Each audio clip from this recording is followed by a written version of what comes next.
चीनी 60 रुपए किलो तक पहुंच गई है और कुछ शहरों में इसकी कीमत 80 रुपए किलो तक बताई जा रही है। अब सरकार विदेश से चीनी मंगाने जा रही है, लेकिन सवाल ये है आखिर देश में चीनी की ऐसी किल्लत क्यों हुई कि ब्राजील से चीनी बुलाने की नौबत आ गई। क्या भारत में चीनी का उत्पादन कम हो गया है?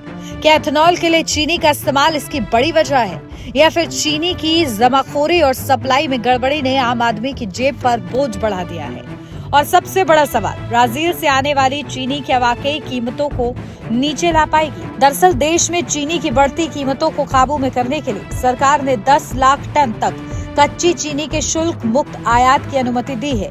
लेकिन अब चीनी उद्योग से जुड़े एक बड़े अधिकारी ने बताया कि ब्राजील से चीनी भारत पहुंचने में करीब 40 से 45 दिन लगते हैं। यानी जितनी जल्दी उम्मीद की जा रही है, उतनी जल्दी बाजार में विदेशी चीनी पहुंचना आसान नहीं है। राष्ट्रीय सहकारी चीनी कारखाना महासंघ यानी कि NFCSF के प्रमुख प्रकाश नाइकनवारे का कहना है कि 15 अक्टूबर से पहले कुछ खेप भारत पहुंच सकती है, लेकिन इस समय ये बताना मुश्किल है कि तब तक कितनी चीनी देश में आ पाएगी। और यहाँ एक और पेच है, फिलहाल भारत के लिए ब्राजील ही चीनी आयात का व्यवहारिक स्रोत माना जा रहा है। वहीं भारत का पारंपरिक सप्लायर थाईलैंड इस समय खुद चीनी की कमी से जूझ रहा है। ऐसे में वहां से ज्यादा चीनी मिलने की संभावना कम है। अब सवाल है कि अगर चीनी आने में इतना वक्त लगेगा तो तब तक क्या होगा? सरकार ने 31 अक्टूबर तक चीनी की खेप भारत पहुंचने की समय सीमा रखी है, लेकिन संभव है कि इस तारीख को बहुत सख्ती से लागू ना किया जाए। यानी जो खेप रास्ते में होगी उन्हें बाद में भी भारत आने की अनुमति मिल सकती है। अब जरा कीमतों की बात करते हैं। देश के कई हिस्सों में पिछले करीब एक महीने में चीनी की कीमतों में करीब 24% तक की बढ़ोतरी हुई और खुदरा साथ ही थोक बाजार में कीमतें लगभग 56 से 60 रुपए प्रति किलो तक पहुंच गई। वहीं छत्रपति संभाजी नगर में खुली चीनी की कीमत 75 से 80 रुपए प्रति किलो तक बताए जाने की भी बात है। तो आखिर कीमतें इतनी क्यों बढ़ी? इस पर सरकार और चीनी उद्योग के बीच आरोप प्रत्यारोप भी चल रहा है। विपक्ष का आरोप है कि पेट्रोल में एथेनॉल की बढ़ती मिलावट के लिए चीनी का इस्तेमाल होने की वजह से चीनी की उपलब्धता कम हुई और कीमतें बढ़ गईं।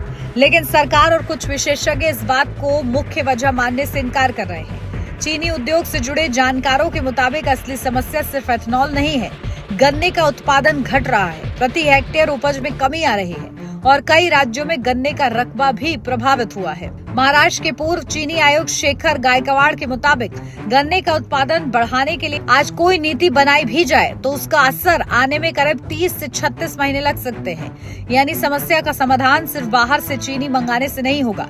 अब यहाँ एक और आंकड़ा समझना जरूरी है। राष्ट्रीय सहकारी चीनी कारखाना महासंघ ने 2025-26 के चीनी सत्र में शुद्ध चीनी उत्पादन का अनुमान 279 लाख टन रखा है।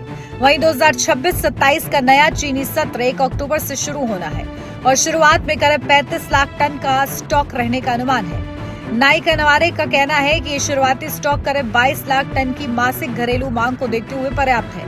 नवंबर तक स्टॉक घटकर करीब 15 से 20 लाख टन रह सकता है, लेकिन तब तक नई पेराई शुरू होने से बाजार में नई चीनी आने लगेगी। यानी उनका दावा है कि घबराने जैसी स्थिति नहीं है, लेकिन कीमतों को लेकर सरकार ने निगरानी जरूर बढ़ा दी है।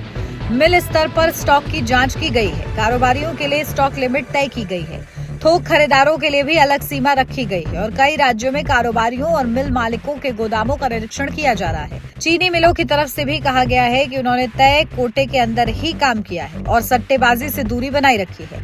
अब बात महाराष्ट्र की करते हैं, क्योंकि देश में चीनी उत्पादन के लिहाज से ये सबसे अहम राज्यों में से एक है। चीनी उद्योग से जुड़े जयप्रकाश के मुताबिक महाराष्ट्र में गन्ने की पेराई का सीजन भी छोटा हुआ है।